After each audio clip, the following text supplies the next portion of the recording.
آج میں نے ارادہ کیا کہ لیلۃ القدر کے حوالے سے کچھ باتیں آج کر لی جائیں تو بہتر ہے۔ قرآن مجید میں اللہ تعالیٰ کا ارشاد ہے اِنَّا أَنزَلْنَاهُ فِي لَيْلَةِ الْقَدْرِ وَمَا أَدْرَاكَ مَا لَيْلَةُ الْقَدْرِ، ہم نے اس قرآن کو لیلۃ القدر میں نازل کیا، تمہیں کیا پتا کہ یہ کون سی رات ہے؟ لیلۃ القدر خیر من الف شہر، یہ رات 1000 مہینوں سے بہتر ہے۔ تنزل الملائکۃ والروح فیہا بإذن ربہم من کل امر، فرشتے اور جبریل اس رات میں رب کے حکم سے نازل ہوتے ہیں، من کل امر، ہر طرح کے احکامات لے کر۔ سلام ہی حتی مطلع الفجر، یہ سلامتی ہے یہ رات یہاں تک کہ فجر طلوع ہو جائے، یعنی سحری کا وقت ختم ہو جائے۔ اس بارے میں ایک چیز تو لوگ بہت زیادہ جو پوچھتے ہیں کہ لیلۃ القدر تو ہر ملک میں الگ الگ ہوتی ہے، آج یہاں 27ویں ہے، سعودیہ میں کیا ہے 28ویں۔ تو اس بارے میں خوب سمجھ لیں کہ جتنی عبادتیں شریعت نے ہمیں دی ہیں اور ان کے وقتوں کے جو فضائل بیان کیے ہیں وہ ہر ملک کے اسی حساب سے ہوں گے۔ اللہ نے حکم دیا اقیم الصلاۃ لدلوک الشمس، سورج کے ڈھلکتے ہوئے نماز پڑھو، سورج طلوع ہونے سے پہلے فجر کی نماز۔ تو آپ جہاں نماز پڑھ رہے ہوگے وہاں کا سورج مراد ہوگا یا جاپان کا؟ بولو نا بھائی کیا ہو گیا؟ بھائی جاپان میں ہو تو جاپان میں سورج طلوع ہو رہا ہے، پاکستان میں ہو تو پاکستان میں۔ ابھی جاپان میں تو پتہ نہیں کیا ٹائم ہو رہا ہوگا۔ تو جیسے نمازوں کے اوقات ہر ملک کے اپنے حساب سے ہوتے ہیں، سعودی عرب میں فجر کا ٹائم جب داخل ہوتا ہے تو ہمارے ہاں فجر گزر چکی ہوتی ہے، مغرب اشراق کا وقت بھی ختم ہو چکا ہوتا ہے۔ تو اب کوئی کہے کہ میں سعودیہ کے حساب سے چلوں گا، تو سعودیہ میں تو بھائی فجر کی نماز جب آپ ہو رہی ہوتی ہے تو یہاں سورج طلوع، بلکہ یہاں جب فجر ہو رہی ہوتی ہے وہ تو پیچھے ہے نا 2 گھنٹے، ہاں یہاں سورج طلوع ہو چکا ہوتا ہے، وہاں عشاء کی نماز ہوتی ہے، وہاں مغرب کی ہوتی ہے اور یہاں عشاء کی ہو رہی ہوتی ہے۔ تو جیسے نمازوں میں ہر ملک کا اپنا ایک طریقہ ہے، اپنے وقت ہیں، تو ایسے ہی جو سال کی تاریخیں ہیں، عید ہے، بقرعید ہے، یوم عرفہ ہے، لیلۃ القدر ہے، آخری عشرہ ہے، یہ سب اس ملک کے حساب سے ہوگا۔ جیسے جیسے جس ملک میں عشاء کا وقت داخل ہوا تو اللہ نے جو خاص پیکیج رکھا ہوا ہے اپنے بندوں کے لیے، وہ پیکیج اس ملک کے لیے سٹارٹ ہو گیا، ہر نیکی کا ثواب 1000 گنا بڑھا دیا گیا۔ تو لیلۃ القدر رمضان کے آخری عشرے میں، اور رمضان کے آخری عشرے میں طاق راتوں میں امکان زیادہ، اور 27ویں میں اور بھی زیادہ۔ سمجھ رہے بات کو؟ اور آج کون سی رات ہے؟ 27ویں رات ہے۔ تو اس بات کا بہت امکان ہے کہ آج کون سی رات ہو؟ لیلۃ القدر۔ اس رات میں جس ملک میں یہ رات ہوگی وہاں فرشتوں کا نزول ہوگا، اور خاص طور پر جبریل علیہ السلام کا نزول۔ جیسے پیغمبروں میں سب سے افضل پیغمبر محمد صلی اللہ علیہ وسلم ہے، تو فرشتوں میں سب سے افضل فرشتے کون سے ہیں؟ جبریل، جن کو اللہ نے روح الامین قرار دیا، مقدس روح۔ روح کیوں کہا؟ روح اس لیے کہا کہ روح جب ہماری باڈی میں ہوتی ہے تو ہماری باڈی زندہ ہوتی ہے، تو جبریل علیہ السلام ہماری روح کے لیے، روح کو طاقت بخشنے کا ذریعہ بنتے ہیں، کیونکہ وہ وحی لے کر آئے، اور وحی سے ہماری روحانی قوت، بولو نا بھائی، بڑھتی ہے۔ روحانی قوت کس سے بڑھتی ہے؟ وحی سے۔ عبادات ہمیں پتہ چلی وحی کے ذریعے، روزے ہمیں پتہ چلے وحی کے ذریعے۔ یہ آسمان سے کون سارے پیغام زمین پر نبی کے پاس لے کر آیا؟ جبریل علیہ السلام۔ جبریل نے نبی کو بتایا کہ شہر رمضان الذی انزل فیہ القرآن، اللہ کا کلام جبریل نے لیا، اور جبریل علیہ السلام نے ہمارے نبی صلی اللہ علیہ وسلم کے دل پہ یہ کلام نازل کیا۔ تو ہمیں جو پتا چلا کہ رمضان میں روزے رکھنے ہیں، یہ ہمیں نبی سے پتا چلا، اور نبی کو کس سے پتا چلا؟ جبریل علیہ السلام سے۔ نماز کا ہمیں پتا چلا نبی سے، اور نبی کو کہاں سے؟ کیا ہو گیا بھائی پرابلم؟ تو نبی کو کہاں سے پتا چلا؟ جبریل علیہ السلام سے۔ تو ہر جتنی بھی وحی آ رہی ہے نا، وہ ساری ڈائریکٹ کہاں سے؟ جبریل کے ذریعے۔ تو ان کے ذریعے ہماری روح کو کیا مل رہی ہے؟ تقویت، طاقت مل رہی ہے روح کو. تو وہ کیونکہ یہ رات روحانی ترقی کا ذریعہ ہے، تو اللہ نے اس رات میں جبریل علیہ السلام کو زمین پہ اتارا تاکہ جس فرشتے کی مناسبت ہے نا اس رات سے، وہ فرشتے اس زمین پر نازل ہوں. تو اب مسئلہ یہ ہے کہ آج انسان جسم کی تو بڑی محنت کر رہا ہے، روح کو پروٹوکول دینے کے لیے تیار. بھائی دیکھو ایک بات بتا دوں، جملہ ادھورا چھوڑوں گا اس کو کمپلیٹ کرنا پڑے گا، اچھا لگے گا برا لگے، میرا اصول ہی یہی ہے. تو میں بول رکوں تو ایک دم آگے کمپلیٹ کر دیں جملہ. مجھے ایک اندازہ تو ہونا کہ دماغ حاضر بھی ہے، سن رہے ہیں، ٹھیک ہے نا. تو ہر ایک کا اخبل طریقہ ہوتا ہے نا بیان کا، ہمارا یہی طریقہ ہے بیان کا. جملہ مکمل چھوڑوں، آپ نے کمپلیٹ کرنا ہے اس کو. مجھے احساس رہتا ہے کہ ماشاءاللہ غور سے سن رہے ہیں. تو یہ اللہ نے ہمیں راتیں کیوں دی، اللہ نے ہمیں رمضان کیوں دیا، تراویح کیوں دی، تہجد کیوں دی؟ غیر مسلموں کے پاس یہ چیزیں ہیں نہیں ہیں. وہ صبح اٹھیں گے، جاگنگ کریں گے، روح کے لیے، باڈی کے لیے.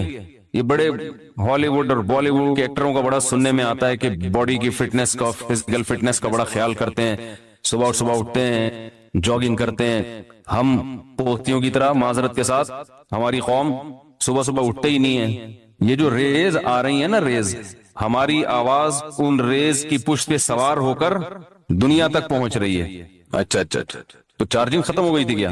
تو میں یہ عرض کر رہا تھا کہ فنکار، اداکار لوگ اپنی فٹنس کا بہت زیادہ خیال کرتے ہیں. آج کل ہر آدمی اگر کرتا ہے تو اپنی باڈی کی فٹنس کا تو خیال کرتا ہے. صبح اٹھ کے جاگنگ کریں گے، ڈائٹنگ، یہ نہیں کہ پراٹھے کھا رہے ہیں آلو کے، تمیز سے کھائیں گے، 1 گلاس دودھ، پھر 2 انڈے ہاف بوائل، ٹھیک ہے نا، پروٹین لینے ہیں، پھر جو ہوتے ہیں نا ڈائٹ جن لوگوں کی.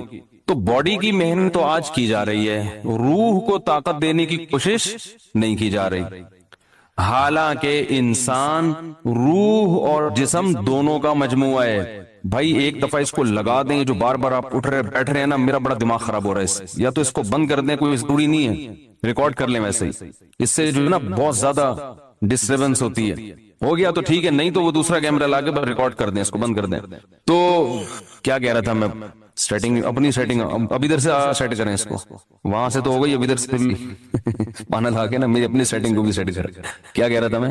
تو روح جو ہے نا، دیکھو انسان جو ہے نا، انسان کو جانوروں پر قیاس نہیں کیا جا سکتا. اچھا جانور کسے کہتے ہیں؟ جو صحت مند ہو. اچھی بکری تو دودھ زیادہ دیتی ہو، اچھی بھینس دودھ زیادہ دیتی ہو، اچھی گائے دودھ زیادہ دیتی ہو، اچھا بیل زیادہ ہل چلا لیتا ہو. ایسا ہی ہے نا، اچھا گدھا ویٹ زیادہ اٹھا لیتا ہو. تو اچھا انسان جو ویٹ زیادہ اٹھا لیتا ہو، تو اس میں اور گدھے میں کوئی فرق ہوا؟ پھر بھائی آج اچھا انسان اسے کتنے ہوئے، اتنا ویٹ اٹھایا ہوئے، تو اٹھا سکتے ہو؟ کہہ رہا نہیں بھائی ہم تو نہیں اٹھا سکتے. بھائی آپ بہت اچھے، میں کیا ہوں، میں گندا ہو گیا. یہی مطلب ہوا نا. تو انسان کو اگر صرف جسمانی اور مادی اعتبار سے فضیلت دی جائے تو پھر انسان کی کوئی فضیلت نہیں ہے، کیونکہ مادی اعتبار سے انسان سے زیادہ صحت مند بہت سے جانور ہوتے ہیں. چیتے کی سپیڈ زیادہ ہے یا آپ کی؟ تو بھاگنے میں چیتا اچھا ہے یا آپ؟ چیتا اچھا ہے. جبڑا جو پھاڑنے کی طاقت ہے وہ شیر کی اچھی ہے یا آپ کی؟ شیر کی اچھی ہے. تو پکڑ کے اعتبار سے آپ سے اچھا کون ہے؟ شیر ہے. قرآن کے الفاظ دیکھو، کلا انا خلقناہم مما یعلمون. اللہ فرماتے ہیں ہرگز یہ انسان اپنے آپ کو فضیلت والا نہ سمجھے، اس لیے کہ ہم نے اس انسان کو جس چیز سے پیدا کیا ہم جانتے ہیں. پانی کے غلیظ قطرے سے بنایا، تو یہ کوئی قابل فضیلت چیز نہیں ہے. تمہارا تو میٹیریل ہی گندا ہے جس سے تمہیں بنایا گیا. گندا میٹیریل، پیٹ میں ہر وقت گند، اور مرنے کے بعد بھی گند. ایک پتلی سی لیئر چڑھا دی اللہ تعالیٰ نے اسکن کی، کھال کی، جس سے انسان کی گندگی چھوٹ جاتی ہے. بنایا کس سے؟ غلیظ ناپاک پانی، جو باڈی سے نکل جائے تو غسل فرض ہو جاتا ہے، کپڑوں پہ لگ جائے تو دھوئے بغیر نماز نہیں ہوتی، اتنا گندا. اور جب ماں کے رحم میں وہ بننا شروع ہوتا ہے تو اتنا بدبودار گوشت کہ اگر وہ دنیا میں آ جائے تو لوگ ناک دبا کے بھاگ جائیں وہاں سے، اتنا گندا۔ اور جب دنیا میں آتا ہے تو اندر بھی سب کیا بھرا ہوا ہے؟ بولو نا بھائی، گند۔ ناک جتنے سوراخ ہے نا انسان کے، کسی ایک سوراخ سے بھی کوئی مشک و عنبر کی خوشبو نہیں آتی۔ کان سے کیا نکلتا ہے؟ کوئی عود کی خوشبو نکلتی ہے کان سے؟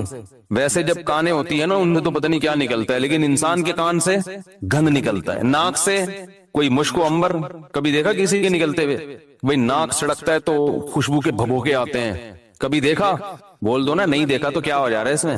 آنکھ سے کیا نکلتا ہے؟ سے بھی گند نکلتا ہے۔ تھوک منہ سے اور قضائے حاجت تو گند ہی گند، ہر جگہ سے گند نکل رہا ہے، اس لیے کہ اندر ہے ہی گند، بھرا وہی گند ہے۔ کاٹو تو خون نکلتا ہے، وہ بھی ناپاک، کپڑوں پہ لگ جائے تو نماز نہیں ہوتی۔ بس ایک اللہ نے ہلکی سی نا پرت چڑھا دی ہے، ایک ہلکی سی لیئر ہے اسکن کی، جس کی وجہ سے وقار قائم ہے۔ جیسے گندگی کے اوپر چمکیلا کپڑا ڈال دیا جائے تو وہ گندگی دیکھنے میں خوبصورت لگتی ہے، اسے ہٹا کے دیکھو گے تو پتا چلے گا اندر کیا ہے۔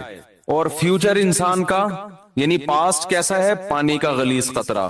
پریزنٹ جو اس کی ابھی موجودہ حالت ہے اس میں بھی گندی بھرا ہوا ہے، ذرا سی ہوا خارج ہو جائے نا تو مجلس میں لوگ بھاگ جاتے ہیں۔ اور فیوچر کیا ہے؟ جیسے ہی سانس بند ہوگی فوراً لاش سڑنا اور گلنا شروع۔ یہ چودھری صاحب ہیں، یہ وڈیرے صاحب ہیں، یہ چیف ہیں، یہ جناب پرنسپل صاحب ہیں، یہ ہیڈ ماسٹر ہیں، جو بھی ہو بھائی آپ، جیسے ہی روح نکلی گند ڈھیر میت جو ہے نا ایک دم سڑنا شروع ہو جاتی، آنکھیں ابلنا شروع ہو جائیں گی، ہاتھ خود بخود کرنا شروع۔ اتنی بدبو لاش کبھی دیکھی ہے؟ کس قدر بدبو ہوتی ہے اگر کوئی پرانی لاش پھٹ گئی ہو۔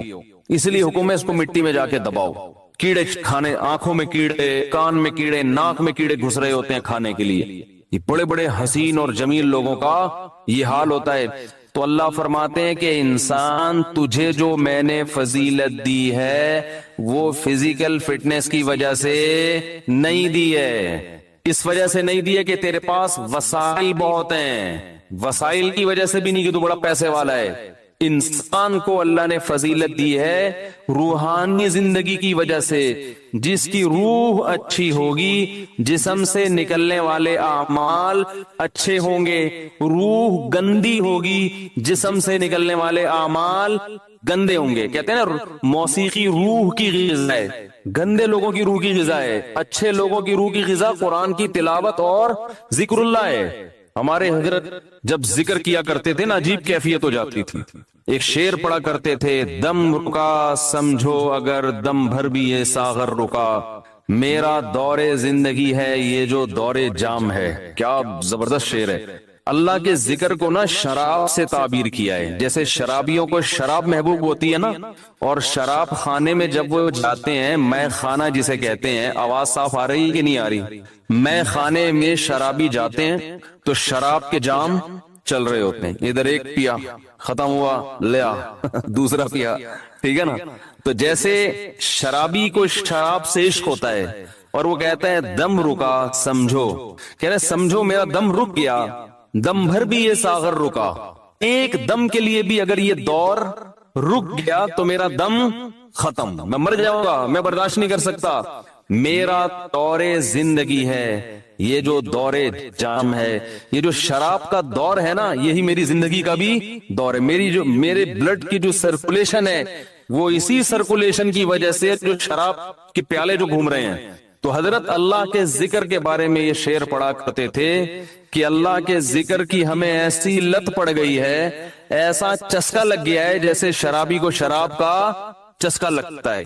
تو حضرت بڑے مزے سے ذکر اللہ کے بارے میں یہ شعر پڑھا کرتے تھے، دم رکا سمجھو اگر دم بھر بھی یہ ساغر رکا، کہ اللہ تیرے نام کی لذت اور تیرے نام کا چسکا ہمیں ایسا لگ گیا ہے کہ دنیا کی کوئی بھی نعمت ہم سے چھین لی جائے ہم مریں گے نہیں، کوئی ہم سے تیرا نام لینا چھڑوا دے، کوئی ہماری زبان پہ تیرا ذکر کرنا ہم سے چھڑوا دے، ہم ایک سیکنڈ کے لیے بھی زندہ نہیں رہ سکتے۔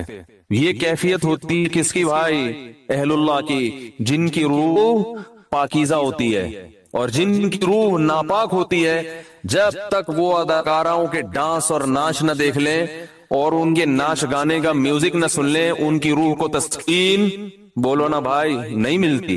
تو روح کی بات ہے، جیسے ہیروئنچی کو اور شرابی کو اس کی باڈی کو تسکین ہیروئن اور شراب سے ملتی ہے، لیکن جس انسان کو اس گندگی کی عادت نہیں ہے اسے تسکین کے لیے شراب اور ہیروئن کا سہارا نہیں لینا پڑتا، اسے تو بدبو آتی ہے، اسے تو گھن آتی ہے۔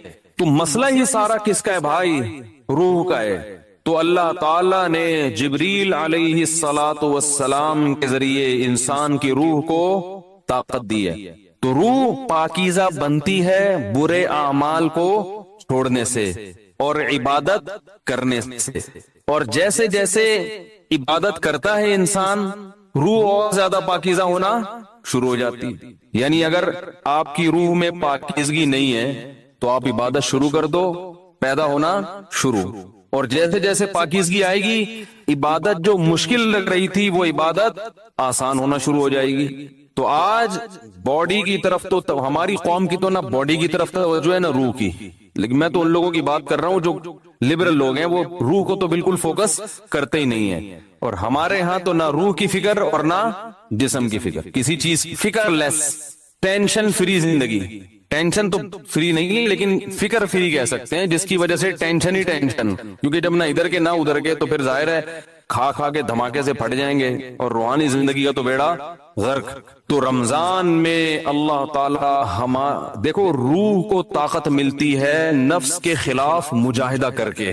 جب آپ دنیا میں دو طاقتیں، دو نظریات چل رہے ہیں، جو مذہب مخالف لوگ ہیں نا وہ کہتے ہیں انسان کی ہر خواہش پوری ہونی چاہیے، ان کی پوری دوڑ دھوپ اور قانون سازی اسی کے لیے، مکان سستا ہو جائے، روٹی سستی ہو جائے، کپڑا سستا ہو جائے، ہر ایک کا علاج فری ہو جائے، یہ ہو جائے وہ ہو جائے، جس کے جو دل میں خواہش آئے وہ خواہش پوری ہو جائے۔ اسی کو انٹرٹینمنٹ کہتے ہیں، اسی کو عیاشی کہتے ہیں۔ اسلام نے ہمیں بتایا ہے کہ تم جتنی خواہشات پوری کرو گے ہر خواہش مزید خواہشات کو پیدا کر کے جائے گی۔ جیسے کورونا وائرس کے کہتے ہیں نا 1 سے 100 ہو جاتے ہیں، اب جس نے پہلا وائرس پیدا کر دیا یا خود بخود ہو گیا قدرت کی طرف سے تو بس ایک دفعہ کیا، اب وہ ملٹی پلائی بولو بھائی ہوتا چلا جا رہا ہے نا۔ ایک خربوزے کا بیج ڈال دو، اب مزید بیج پیدا کرنے کی ضرورت نہیں ہے، وہ اسی سے خود بخود پیدا ہوتے چلے جائیں گے۔ اسی لیے شاعر نے کہا ما قضى احد منها لبانته ولن انتهى عرب الا الى عربی، کہ اس دنیا میں آج تک کسی نے اپنی خواہشات پوری نہیں کی ہیں، جس نے ایک خواہش پوری کی تو وہ ایک خواہش جب ختم ہوئی تو ہزاروں خواہشات کو پیدا کر کے ختم ہوئی ہے۔ وہ یہ جو ہمیں نظر آ رہے ہیں نا بہت سے لوگ لائف کو انجوائے کر رہے ہیں، ان کی ہر خواہش پوری ہو گئی، اب انہیں کچھ بھی نہیں چاہیے، یہ آپ کو لگ رہا ہے کہ کچھ نہیں چاہیے، آپ کبھی ان کے پاس جا کے بیٹھیں گے تو پتا چلے گا کہ جتنا ان کو چاہیے اتنا ہمیں نہیں چاہیے۔ تو اسلام نے ہمیں کچھ ایسی کام بھی بتائے ہیں جس میں ہمیں اپنے نفس کے اگینسٹ چلنا پڑتا ہے، دل نہیں چاہتا مگر اس کی مخالفت کرنی پڑتی ہے۔ دل کی خواہشات کو جتنا کچھ لیں گے روح کو طاقت اتنی زیادہ ملے گی اور روح کو تسکین ملتی ہے اس سے۔ تو اسلام نے ہمیں اپنے جسم کی خواہشات کو کچلنے کے لیے روزہ دیا، روزہ رکھو صبح صادق سے لے کے غروب آفتاب۔ کیسا پھیکا پھیکا ہو جاتا ہے نا انسان روز میں، مجھے تو آپ ابھی بھی پھیکے پھیکے سے ہی لگ رہے ہیں، عجیب سا نہ کسی کام کا دل لگ رہا ہے، بیٹھے ہوئے ہیں، نہ گٹکا کھا سکتے ہیں، نہ پان کھا سکتے ہیں، نہ سگریٹ پی سکتے ہیں، نہ چائے پی سکتے ہیں، نہ کھانا کھا سکتے ہیں، سوکھا سوکھا سا منہ ہوتا ہے سب کا۔ روزے کی حالت میں دیکھو سب کی حالت کیا ہوتی ہے، کسی کام میں دل نہیں لگ رہا۔ اللہ نے کہا بس 1 نہیں 2 نہیں 3 نہیں 4 نہیں کتنے 29 یا 30، آسان کام تھوڑی ہے۔ پھر ہاتھ باندھ کے اللہ کے سامنے کھڑے ہو جانا، نماز میں باؤنڈ کر لینا اپنے آپ کو۔ آج دنیا میں دنیا پرستوں کے لیے سب سے قیمتی چیز ٹائم ہے۔ وہ ٹائم کہتے ہیں کہ اتنی دیر ہم مسجد میں اللہ کے سامنے ہاتھ باندھ کر کھڑے رہیں، اس سے ہمیں ملتا تو کچھ بھی نہیں ہے، تو یہ تو ٹائم ویسٹنگ ہے۔ تو اللہ نے کہا کہ کرو یہ کام، تمہارا دل نہیں چاہتا مگر تمہیں کرنا پڑے گا۔ تو جب انسان بار بار بار بار اپنی خواہشات کے اگینسٹ چلتا ہے نا تو اس کی روح کو طاقت ملنا شروع ہو جاتی۔ اتنی روحانی قوت، اتنی روحانی قوت اس کے اندر پیدا ہوتی ہے، وہ کچھ کر کے دکھاتا ہے جس کا لوگ تصور نہیں کر سکتے تھے۔ یہ جو اسلاف کے واقعات ملتے ہیں، عشاء کی نماز میں کھڑے ہوئے اور فجر تک نماز پڑھتے رہے، یہ تو تواتر سے ثابت ہے۔ بعض لوگ اس کا مذاق اڑاتے ہیں کہ یہ ممکن نہیں ہے، اور بعض کہتے ہیں وہ حدیث میں تو آتا ہے کہ جس نے ایک دن میں 3 دن سے کم میں قرآن ختم کیا اس نے سمجھا ہی نہیں۔ اس حدیث کا مطلب کیا ہے وہ میں کسی اور موقع پہ بتاؤں گا، ورنہ وہ سارا موضوع چینج ہو جائے گا۔ اسلاف سے، صحابہ سے تواتر کے ساتھ ثابت ہے کہ ایک ایک رات میں، ایک ایک رکعت میں پورا قرآن ختم کیا انہوں نے۔ حدیثوں کا مطلب جو ہے نا، پروفیسروں سے مت پوچھو، یہ صحابہ اور تابعین سے پوچھا کرو کہ کون سی حدیث کا کیا مطلب ہے۔ حضرت عمر رضی اللہ تعالیٰ عنہ نے حضرت عثمان کی طرف ایک دن اشارہ کر کے فرمایا کہ مجھے اس شخص سے محبت کیوں نہ ہو، یہ وتر کی ایک رکعت میں پورا قرآن پڑھ لیتے ہیں، وتر کی جو تیسری رکعت ہے نا، اور حجر اسود کے سامنے کھڑے ہوتے ہیں اور پوری رات ایک رکعت میں پورا قرآن۔ حضرت عمر کا اپنا معمول کیا تھا، فجر میں اتنی لمبی نماز پڑھاتے تھے، آج تو ہم پڑھ ہی نہیں کر سکتے۔ صبح صادق کا وقت جب شروع ہوتا تو نماز شروع کی جاتی اور سورج نکلنے سے پہلے سلام پھرتا تھا فجر کا۔ کتنے گھنٹے کی نماز ہو گئی فجر کی، اور نماز میں تلاوت کرتے کرتے کرتے بعض دفعہ اللہ کے خوف سے رو کے گر جایا کرتے تھے۔ فجر میں حضرت عثمان رضی اللہ تعالیٰ عنہ پوری سورہ یوسف پڑھتے تھے۔ ایک تابعی کہتے ہیں کہ میں نے سورہ یوسف حضرت عثمان کے پیچھے فجر میں سن سن کے یاد کر لی، زبانی یاد ہو گئی مجھے۔ کتنی لمبی لمبی ان لوگوں کی نمازیں تھیں، کتنی لمبی لمبی ان لوگوں کی دعائیں تھیں، کتنی۔ آج بالکل عبادت کا ذوق اور شوق ختم، اور پہلے عورتوں میں عبادت کا ذوق مردوں سے بھی زیادہ تھا۔ مرد تو چھڑے چھڑے پہ جا کے بیٹھ گئے، 2-4 لونڈے لپاڑے بیٹھ گئے، کچھ ادھر بات کر لی، کچھ ادھر چلے گئے، ڈبو سنوکر۔ خواتین تو گھروں میں وہ تو عبادت میں آگے تھی، آج سب کے ہاتھ میں کیا آ گئے؟ موبائل، واٹس ایپ، بس ہر وقت۔ میری والدہ اللہ ان کی مغفرت فرمائے، آخر عمر میں تقریباً 1.5-2 سال ان کا دماغ کام نہیں کرتا تھا، جیسے قومے کی کیفیت ہوتی ہے نا، یہ ہو گئی تھی کیفیت، تو ہوش نہیں تھے ہم، کوئی بات بتاؤ سمجھ میں نہیں آتی تھی، لیکن تسبیح جیسے ہی پکڑاتے تھے نا فوراً چلنا شروع، اور زبان بھی چلنا شروع۔ کیوں؟ لاشعور میں یہ چیز بولو نا بھائی بیٹھ گئی، کیونکہ زندگی بھر تسبیح پڑھی ہے نا، تو اب ہوش نہیں ہے، تو جیسے ہی تسبیح ہاتھ میں آئی اللہ کا نام شروع۔ میرے بڑے بھائی جب سورہ یاسین کی تلاوت کرتے ان کے سامنے، تو سورہ یاسین کا تلاوت کے جو کوئی لفظ چھوٹ جاتا نا تو وہ ان کی زبان سے نکل جاتا تھا، جیسے آخری لفظ آ رہا ہے نا مبین، تو وہ رک گیا تو وہ ان کی زبان سے نکل، ایک لاشعور میں۔ سورہ یاسین بہت پڑھی ہے انہوں نے، تو میں نئی نسل کو دیکھ کے یہ پیشگوئی کر سکتا ہوں کہ جب ہمارا بڑھاپا ہو، اللہ ہم سب کو بچائے، تو پتہ نہیں ہمارا حال کیا ہوگا۔ ہوش میں نہیں ہوں گے، کوئی تسبیح لا کے پکڑائے گا تو ایسے لگے گا جیسے یہ پتھر ہے، جیسے ہی موبائل لا کے پکڑائیں گے نا ٹھک ٹھک چلنا، فوراً سب سے پہلے لاک کھلے گا اس کا۔ حقیقت بتا رہا ہوں میں، کیونکہ لاشعور میں یہ چیز بیٹھ گئی ہے۔ موبائل ہے، فیس بک، واٹس ایپ، یوٹیوب، ایک دم چلنا شروع، ٹک ٹک ٹک، میسج بازیاں، اور بھائی کیا کر رہی ہو، دوپٹہ کہاں سے خریدا، خواتین کی چاہے قومے میں ہو یا کچھ بھی ہو، اللہ بچائے سب کو قومے میں جانے سے۔ جو کام زندگی بھر کیا ہوتا ہے، جب انسان ہوش میں نہیں ہوتا تو وہی کام اس کے سامنے آنا شروع ہو جاتا ہے۔ علماء نے بیان کیا کہ کئی دنیا میں حافظ ایسے ہیں کہ مرتے ہوئے ان سے کہا جا رہا تھا کہ کلمہ پڑھو تو گانا گانا شروع کر دیا انہوں نے۔ حافظ قرآن تھے مگر قرآن کی تلاوت نہیں کرتے، گانوں اور فلموں کو فوکس کیا ہوا تھا۔ موت کے وقت کلمہ نہیں نکل رہا زبان سے، نہیں گا رہے ہیں، انہیں بتایا جا رہا ہے کہ پڑھو کلمہ، نہیں گانا گا رہے ہیں۔ تو اللہ کے عذاب سے بچنا چاہیے بھائی، کچھ عادی بنائیں۔ ہم یہ نہیں کہہ رہے کہ ہمارے اسلاف جیسے پوری رات عبادتیں کیا کرتے تھے ایسے ہی کریں، کچھ تو عادی بنائیں اپنے آپ کو اللہ کے سامنے رونے ہونے کا، کچھ تو اللہ کا نام لینے کا اپنے زبان کو عادی بنائیں۔ جو اللہ کا ذکر کثرت سے کرنا پڑے گا اس کے لیے، اور دعا کا اہتمام کثرت سے۔ اب ایک آخری بات کر کے اپنے بیان کو ختم کرتا ہوں۔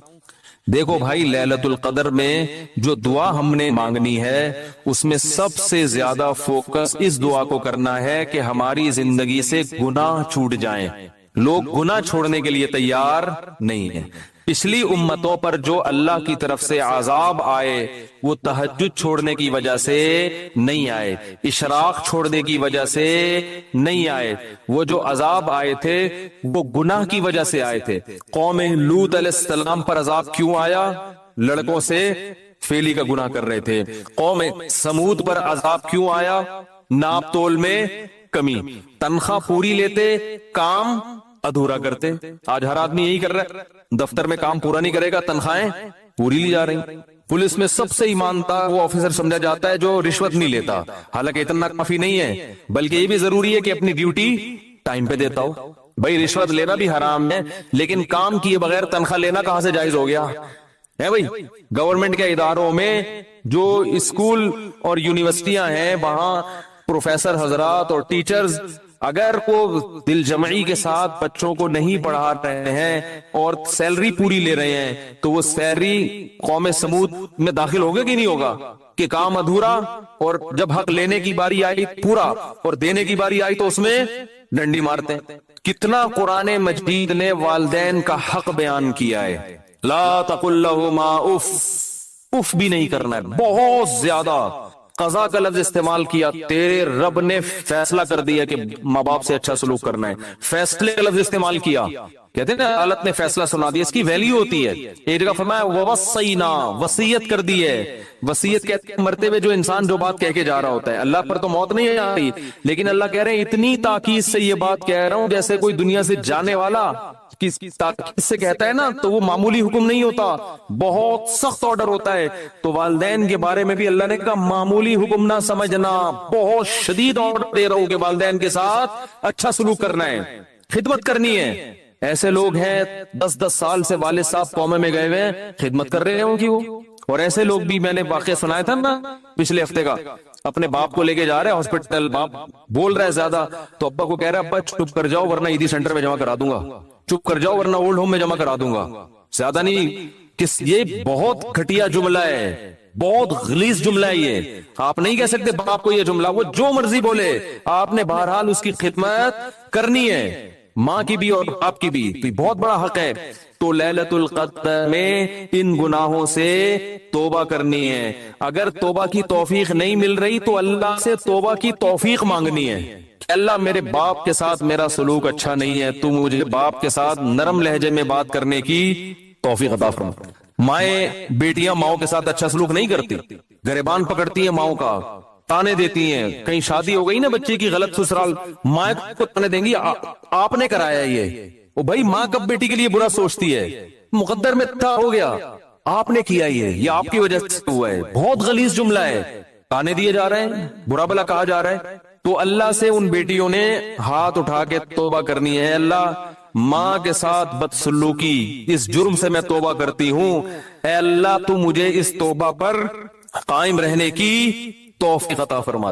نبی صلی اللہ علیہ وسلم نے فرمایا وہ عورت جنت میں داخل نہیں ہو سکتی جس کی موت اس حال میں ہو کہ اس کا شوہر اس سے راضی نہ ہو۔ کتنی خواتین ہیں شوہر بیسک حقوق ادا کر رہا ہے مگر اس سے تمیز سے بات بولو بھائی نہیں کرتی۔ سب سے بڑا حق تو والدین سے اطاعت میں تو اللہ نے عورت کے لیے شوہر کا والدین سے بھی زیادہ کر دیا۔ ہم کوئی انگریز تھوڑی ہیں کہ ہر آدمی اپنے اپنے طریقے زندگی گزار رہا ہے۔ وہاں میاں بیوی کا تعلق ایک قانونی ہوتا ہے، وہ تمیز سے بات کرو تو ہم بھی کریں گے، نہیں تو تم بھی نکلو یہاں سے، ہم بھی نکلے۔ کوئی ریلیشن تھوڑی ہے، سوشل ڈسٹینس کے پیپر لیے ہوئے ہیں میاں بیوی نے عدالت سے۔ میاں ادھر سوئے گا، بیگم ادھر۔ کوئی پوچھے بھائی وہ ادھر کیوں سو رہے تم ادھر کیوں سو رہے، بھائی ہمارے پاس ڈاکومنٹس ہیں، گورنمنٹ نے ہمیں اجازت دی ہے کہ ہمارے آپس میں اختلافات، تم وہاں سو گے تم وہاں، تو بھائی وہ تھوڑا باہر نکل کے گلی میں سو جا پھر تو۔ یہ کوئی ریلیشن ہے؟ عجیب پاگلوں والی زندگی ہے۔ تو کتوں کو گلے لگا رہے ہیں، انسان سے دور، تو قربانی دینی پڑتی ہے رشتے نبھانے کے لیے۔ تو شوہر کا بہت بڑا حق ہے کس پر؟ بیوی پر۔ عورت کو وفا کرنی ہے اپنے شوہر کے ساتھ، وہ اگر گھر میں نہیں ہے، سفر پہ گیا ہے تو خیانت نہیں کرنی ہے، ایسے شخص سے بات نہیں کرنی ہے جس سے آپ کا شوہر بات کرنے سے خوش نہیں ہوتا، اجازت نہیں ہے۔ آپ جہاں میاں باہر نکلا فوراً فون ملا لیا، گپیں ہو رہی ہیں، میسج بازیاں چل رہی ہیں۔ اور مرد کو حکم ہے کہ وہ عورت کمزور اللہ نے پیدا کی تو اس کی کمزوری سے ناجائز فائدہ بولو بھائی نہ اٹھائے۔ آپ صلی اللہ علیہ وسلم نے حجۃ الوداع کے موقع پر جو خطبہ دیا نا، وہ آخری خطبہ، اس میں صحابہ کہتے ہیں ہم سمجھ رہے تھے کہ اب نبی دنیا سے جا رہے ہیں، تو آپ نے خطبہ دیا کہ اللہ نے ان عورتوں کو تمہارے ماتحت رکھا ہے، اس لیے نہیں کہ تم ظلم کرنا شروع کر دو، ان پر تمہاری اتنی اطاعت واجب ہے کہ تمہاری مرضی کے بغیر گھر سے نہ نکلیں، تمہاری مرضی کے بغیر کسی کو گھر میں داخل نہ ہونے دیں، اور تمہارے مال میں خیانت نہ کریں۔ فرمائے اس کے بعد تمہارے حقوق ہیں ان کے اوپر، تم پر حقوق ہیں ان کے، وہ کیا ہے کہ جو خود کھاؤ وہ ان کو کھلاؤ، جیسا خود پہنو ویسا ان کو پہناؤ۔ بعض عورتوں کی شکایت آتی ہے میاں گھر میں آتا ہے جیسے چنگیز خان یا ہلاکو خان گھر میں داخل ہوا ہے، تمیز سے نہ سلام نہ بات چیت، ہر وقت ناک پہ، دوستوں میں بیٹھے گا ہاں ہو بڑا اچھا، جیسے کسی دوست کو لا کے بٹھا دو نا ایک دم موڈ چین اور ہاں بڑی گپ شپ، گھر میں جیسے ہی آئے گا جیسے کچھ چنگیز خان گھر میں داخل ہو رہا ہے۔ تو آپ صلی اللہ علیہ وسلم جب گھر میں آتے، امی عائشہ فرماتی ہیں مسکراتے ہوئے چہرے کے ساتھ مسکراتے ہوئے داخل ہوتے تھے۔ تو بھائی ان جرائم سے کیا کرنی ہے توبہ۔ اگر رشتہ داروں میں آپس میں کوئی بھائی بہنوں میں ناراضی چل رہی ہے تو آپ صلی اللہ علیہ وسلم نے فرمایا رشتہ داری توڑنے والا جنت میں بولو نا بھائی نہیں جائے گا۔ سگے بھائی سے ناراضی ہے، سال ہو گیا 2 سال ہو گئے، بھائی بھائی سے بات نہیں کر رہا، بہن بہنوں میں لڑائی ہوئی ہے، وہ بھائی جب الگ الگ شادی ہو گئی الگ الگ رہ رہے ہیں، ہم لڑکے کیا کرنا ہے، تم پہل کر کے دوستی کر لو، یا تو ایک ساتھ رہ رہے ہوتے ہیں نا ہر وقت چپکے ہوئے پھڈے ہو رہے تو ہم خود ہی کہتے ہیں کہ سائڈ سوشل ڈسٹینس کا جو ہے نا سرٹیفکیٹ بنوا لو، پھر ہم خود مشورہ دیتے ہیں۔ جب الگ الگ ہے، وہ بہن اپنے میاں کے ساتھ رہ رہی ہے، وہ بھائی اپنی بیگم کے ساتھ الگ رہ رہا ہے، پھر کیوں لڑ رہے ہو؟ اگر لڑائی ہو گئی ہے سوری کرنے میں پہل کر لو، بھائی اس کی غلطی نہیں بھی آپ کی ہے تو آپ معافی مانگ لو گے تو ثواب ہی ملے گا نا۔ لوگ کہتے ہیں میں نیچے میں چھوٹا ہو جاؤں گا، تو نبی نے فرمایا من تواضع للہ رفعہ اللہ، جو اللہ کے لیے جھکتا ہے اللہ اسے اٹھا لیتے ہیں، بلند کر دیتے ہیں۔ تو رشتہ داری جوڑنے کے لیے اپنے خونی رشتوں کو ہدیہ دینا سیکھو، خونی رشتوں، پیسے، سمجھ رہے ہو، دعوتوں سے دوستی نہیں ہوتی۔ لوگ کیا کرتے ہیں آج بہن کو عید پہ ہم نے دعوت بلا لی، بہت اچھی بات ہے بلائیں بہنوں کو، اصل چیز ہے کیش، یہ دینا چھوڑ دیا کیونکہ اس سے جان نکلتی ہے، پیسے نہیں دیے جاتے آج۔ منتیں مانیں گے روزے کی، منتیں مانیں گے نمازوں کی، صدقے کی منتیں مارکیٹ سے شارٹ، ٹھیک ہے نا، اے اللہ میرا یہ کام ہو جائے تو اتنے روزے رکھوں گا، خواتین بھی مانے اتنے روزے رکھوں گا۔ پہلے صحابہ جو منتیں مانتے تھے وہ یہ کہ میرا یہ کام ہو گیا تو اتنے پیسے صدقہ کروں گا۔ پیسے مارکیٹ سے کیا ہو رہے ہیں کہ اللہ تو میرا سارے بھی کام بنا دے، پیسے جیب کے، کام ہی یہی ہے کہ پیسے بچ جائیں، یہی تو کام ہے، تو وہی کام میں کیسے قربان کر دوں؟ تو رشتہ داروں کو پیسے دیا کرو، پیسے روکڑا، سمجھ رہے ہو، بھائی کو لفافے میں ڈال کے ڈالر دو، یہ ہدیہ ہے آپ کو۔ اگر وہ اپنی توہین محسوس کرتا ہے چھوٹا بھائی مجھے کیوں ہدیہ دے رہا ہے، سائڈوں سے بھجوا دو، کسی دوست کو بولو یہ تم دے دینا میرا نام نہیں آنا چاہیے، نہیں آ رہی میرا خیال باسوان۔ بہنوں کو ہدیہ دے دیا کرو، زکات دے رہے ہوتے ہیں بہنوں کو، ٹھیک ہے زکات بھی دینا جائز ہے، ثواب ملے گا، لیکن زکات دینے کا مقصد ہوتا ہے کہ اب ہم اپنی ذمہ داری ہماری کیا ہو گئی پوری، بھائی زکات تو غریبوں کا حق ہے، بہن غریب ہے تو ایک تو اس لحاظ سے، لیکن بہن کا حق تو اس لحاظ سے بھی ہے کہ وہ بہن ہے، اس کو تو زکات کے علاوہ بھی دو نا بھائی۔ تو خونی رشتوں کا جو حساب کتاب ہے وہ کیا ہو رہا ہے، ختم۔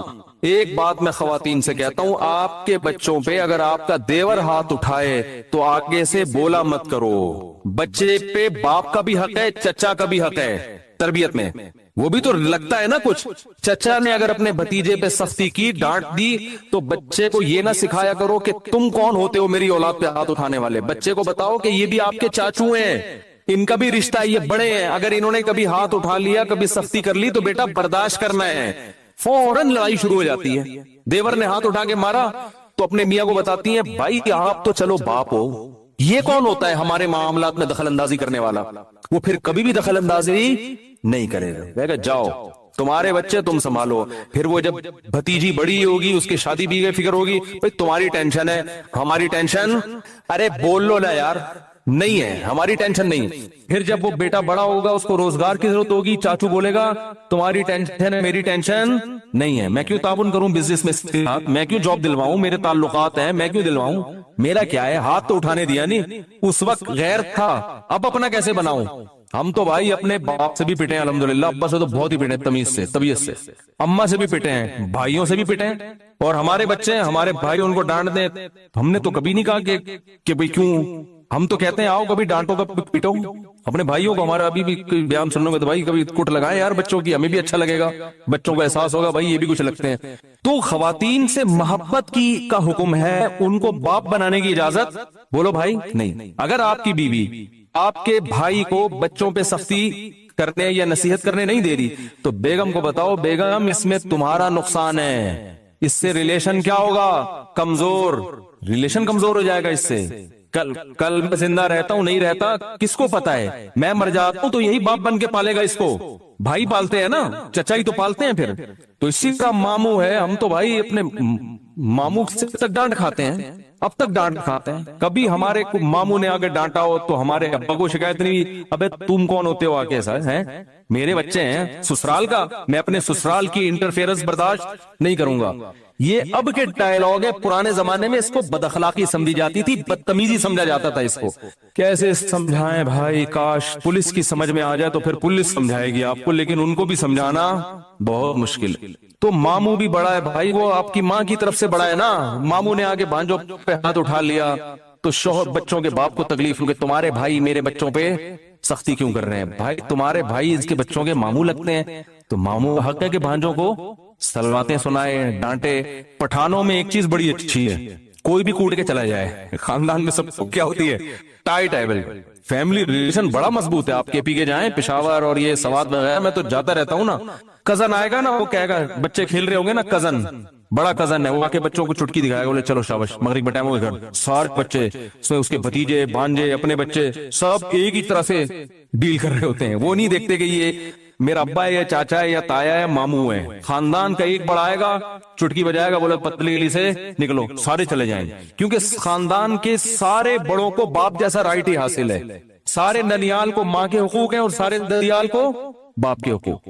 تو یہ اللہ نے رشتہ داری جوڑنے کو فرض قرار دیا ہے, تو اس کو بھی کریں کہ بھائی اپنے خاندان میں اپنے بچوں کو بڑوں کا ادب سکھائیں, ان کو ورغلائیں نہ کریں. ہاں کبھی سختی کر لے تو الگ سے لے جا کے سمجھائیں, بھائی ایک چماٹ کافی تھا, 6 بلا وجہ لگا دی آپ نے, الگ بچے کے سامنے نہیں. ایک تھپڑ تھا, چلو 2 بنتے ہیں, آپ بلا وجہ کوٹے جا رہے ہو, اس سے تو بد اخلاق ہو جائے گا. تو سائڈ پہ لے جا کے چھاؤں میں آ کے ذرا ٹھیک ہے بھائی. بچے کو تو ہم یہی کہیں گے کہ 6 مارے, 6 اور مارنے چاہیے تھے, لیکن آپ تھوڑا سا خیال کرو. تھپڑ پہ آپ کا ہاتھ بھی دیکھو کتنا بڑا ہے. بعض لوگوں کا تھپڑ اتنا بڑا ہوتا ہے وہ ایک لگے نا تو پورا چھپ جاتا ہے. تو تمیز الگ سے, سامنے نہیں. تو رشتہ داری توڑنے کا جرم ہمارے معاشرے میں ہو رہا ہے. بینکوں میں سود لینے کا جرم ہو رہا ہے, سودی بینکوں میں سودی ملازمت کا جرم ہو رہا ہے, رشوت لینے کا جرم ہو رہا ہے, لڑکوں سے بدفعلی, لڑکیوں سے حرام دوستیاں, زنا, یہ سارے ہمارے معاشرے کے جرائم ہیں. یا تو بھائی انگریز بن جاؤ, انگریز کے ہاں کوئی لیلۃ القدر نہیں ہوتی, نہ کوئی توبہ طائب, کچھ بھی نہیں ہوتا. ان کے لائف کو انجوائے کرو, انٹرٹین کرو, مزے اڑاؤ اور پتلی گلی سے نکل لو. ٹھیک ہے. تو اگر یہ نظریہ ہے تو جتنی ٹینشن مذہب کی لی ہوئی ہے اتنی ٹینشن لینے کی بھی ضرورت نہیں. پھر تو نہ رمضان, نہ شوال, نہ تراویح, نہ عید. پھر کیا عید چاند 29 کا ہوتا ہے, 30 کا ہوتا ہے, پھر کیا کرنا ہے جب روزانہ عید ہے نا. پھر تو کل سے ہی پراٹھے کھانا شروع کر دو دن میں. آج 27ویں رات ہے, کل 27واں روزہ ہے, کل صبح اٹھ کے کھاؤ طبیعت سے, پھوڑو. انگریز تو سارے انگریز صبح اٹھ کے روزہ رکھیں گے, کل پھوڑیں گے, برگر کھائیں گے, پیزا کھائیں گے. ان کو تھوڑی اس سے ٹینشن ہے رمضان کیا ہے, شوال کیا ہے, حج کیا ہے, حج ہوگا کہ نہیں ہوگا. لوگ پوچھ رہے ہیں نا, گورے نے کبھی پوچھا حج ہو رہا ہے کہ نہیں ہو رہا, کہتے بھائی تمہارے ہڈے کے ہمارا نہیں ہے. تو یا تو مکمل گورے بن جاؤ, اور اگر مکمل گورے نہیں بن سکتے تو بھائی اگر آخرت پر ایمان ہے تو پھر بڑے بڑے جرائم. انٹرنیٹ پر بیہودہ فلمیں دیکھی جا رہی ہیں. کچھ چیزیں ایسی ہیں, بس یہ آخری بات کر کے بیان ختم کرتا ہوں, کچھ چیزیں ایسی ہیں جن کی باڈی کو لت پڑ جاتی ہے, تو ان میں صرف توبہ کافی نہیں ہوتی, کسی سے کاؤنسلنگ کی ضرورت ہوتی ہے. جیسے چرس کی عادت پڑ گئی یا ہیروئن کی عادت پڑ گئی, کسی ہیروئن جی نے ہمارا بیان سنا اور توبہ کر لی جا کے, آئندہ ہیروئن نہیں پیوں گا. تو کیا خیال ہے نہیں پیے گا آئندہ؟ وہ تو ابھی پی کے آیا تھا نا, اس لیے توبہ کر لی, ابھی تو ٹھنڈا ہوا ہے. جب ہیروئن کی طلب پیدا ہوگی تو جسم مچلے گا, چاہیے چاہیے. مفتی صاحب بیان کر رہے تھے, قرآن میں آتا ہے حرام, حدیث میں حرام, جہنم کی آگ, چولہے پہ جائے گا, آگ دیکھے گا, بڑی خطرناک ہے بھائی. لیکن جو آگ اندر جل رہی ہے تو یہ باڈی کی ریکوائرمنٹ ہوتی ہے. تو ایسے ہیروئن چی کو کہا جائے گا بھائی ہیروئن سے توبہ بھی کرنی ہے اور فوراً قریبی ڈاکٹر سے رجوع بھی کرنا, کہ وہ ہیروئن کے علاوہ کوئی ایسا ٹیکا فی الحال لگا دے, چرس پہ لے آئے. ٹھیک ہے, چرس تھوڑی سی خالص چرس پہ لا دے آپ, وہ آہستہ آہستہ آہستہ آہستہ کیا کرے گا؟ چھڑوائے گا. تو جن لوگوں کو انٹرنیٹ پر فحش فلموں کی عادت پڑ جاتی ہے، یہ عادت باڈی کی ریکوائرمنٹ ہوتی ہے. پھر وہ توبہ کر بھی لیتے ہیں نا تو تھوڑے دنوں میں پھر خیالات، پھر ایک جسم جو ہے نا تڑپنا شروع ہوتا ہے. تو ایسے موقع پہ کسی اللہ والے سے اصلاحی تعلق بھی ضروری. اور میں ایسے نوجوانوں کو کہتا ہوں کسی ماہر نفسیات سے بھی رابطہ کرو جو خود یہ فلمیں نہ دیکھتا ہو، کیونکہ بعض ڈاکٹر خود ہی یہ کام کر رہے ہوتے ہیں، ان کو یہ برائی سمجھتے ہی نہیں ہے اس کو. کہنے کیا ہے نفسیات، انٹرٹین تھوڑا سا، وہ ان کے اپنے انگلش ہوتی ہے ان کی. بعض ڈاکٹر الٹا لوگوں کو الٹے کاموں پہ لگا رہے ہوتے ہیں، کہہ رہے ہیں یار اتنا بھی اسٹریس جو ہے نا لائف میں صحیح نہیں ہے، اسٹریس کو ختم کرنے کے لیے. حالانکہ اس سے اسٹریس ختم نہیں ہوتی، اسٹریس بڑھتی ہے. جیسے کوئی کہے اسٹریس ختم کرنے کے لیے ہیروئن پی لو، پینے کے بعد تو ایسی اسٹریس ختم ہوگی کہ آپ کو لگے گا دنیا میں مجھ سے زیادہ خوش کوئی ہے نہیں. لیکن اسٹریس اس سے بڑھتی ہے، پھر اور مانگے گا اور پھر اسٹریس سے ہی مر جائے گا وہ جا کے. تو ایسے ہی یہ جو فحش چیزیں دیکھی جاتی ہیں یہ اسٹریس کو وقتی طور پہ ختم کرتی ہیں، حقیقت میں اسٹریس کو بڑھاتی ہیں. ایسا آدمی خوش نہیں رہ سکتا. تو کسی کو زنا کی عادت پڑ گئی اور کسی اور طرح سے اپنی خواہش پوری کرنے کی عادت پڑ گئی، انٹرنیٹ پر فحش فلمیں دیکھنے کی عادت پڑ گئی، تو توبہ بھی کرنی ہے اور ساتھ ساتھ علاج کے لیے جسمانی اور روحانی دونوں معالج سے رابطہ بھی کرنا.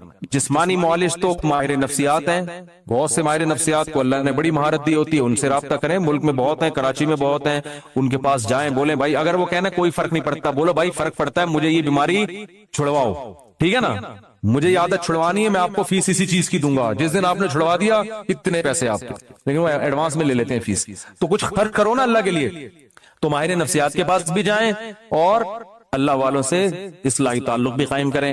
کسی بزرگ سے بیعت ہو، ان کو بتائیں. تو آپ کو ایک نسخہ میں ویسے ہی بتا دیتا ہوں کہ کوئی بزرگ نہیں مل رہے، بزرگ بھی مارکیٹ سے شارٹ چل رہے ہیں آج کل. لوگ کہتے ہیں حالانکہ ہول سیل کے حساب سے بزرگ موجود ہیں، لیکن کسی بزرگ سے مناسبت ہونے میں ٹائم لگتا ہے. پھر بزرگوں کے پاس رش اتنا ہے کہ وہ نمبر ہی نہیں آتا لوگوں کا کہ وہ آپ کو ٹائم دیں. تو اس میں پھر یہ ہے کہ اگر آپ کے ساتھ کوئی ایسا مسئلہ ہے تو بھائی کچھ علاج میں بتا دیتا ہوں.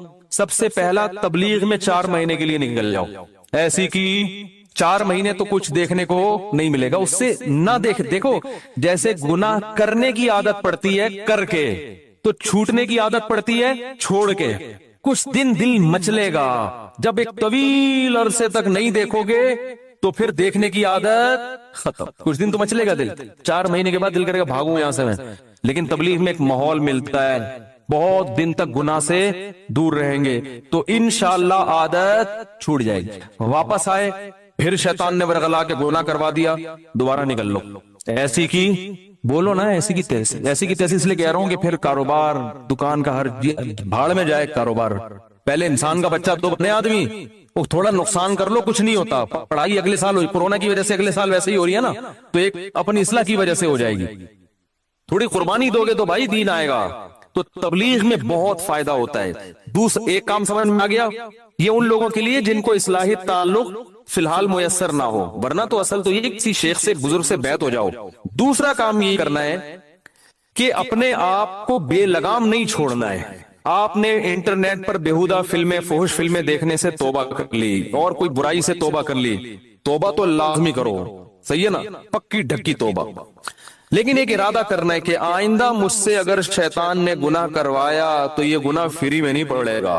اپنے آپ کو بولو اس کی تمہیں قیمت، بولتے کیوں نہیں، دینی پڑے گی. اور قیمت اپنے جسم کو نقصان پہنچا کے بھی اور اپنے آپ کو مالی نقصان بھی پہنچانا.